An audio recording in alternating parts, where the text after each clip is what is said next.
وبسلامة ومرحبا بكم. اليوم نعملوا خبزة زيتون تاع بلدان. يا بنية يا تونسية خمسة والحوت عليك، ريتك وفنيت عليك، أنا وقعدت متبع فيك.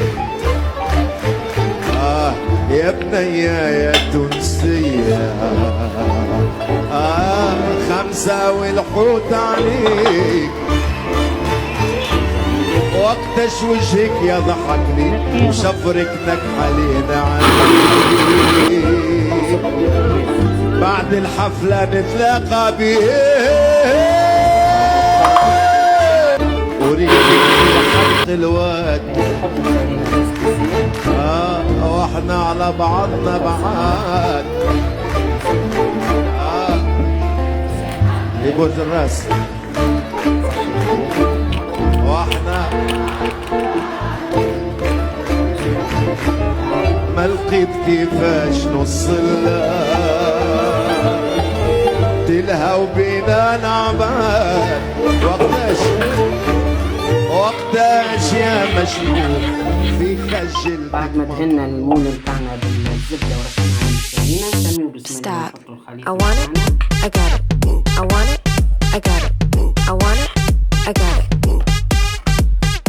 ونحطوها في الفور على درجة 45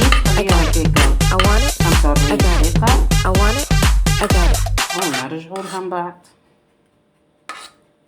كاس جو متاع الجوز دورانج وعليه نص كاس سكر، نخليهم عليه 18 درجة.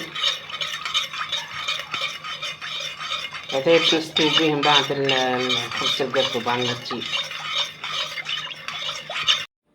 وحضرت خبزتنا توا خرجناها من الفور باش نشحروها، نقبوها شوية هكا بالكوردون شوية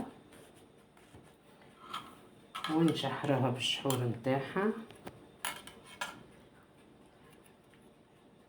اللي حضرناهم بكري.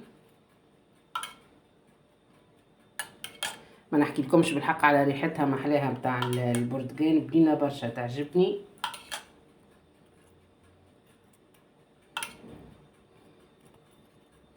وبعد ما شحرناها باش نقصوا توا ترانش منها. بسم الله. بالحق ما نحكي لكمش على ريحتها وطرية محلاها، بالحق طرية ومزيانة مبنة. وان شاء الله نتقابلوا في فيديو اخر وبسلامة.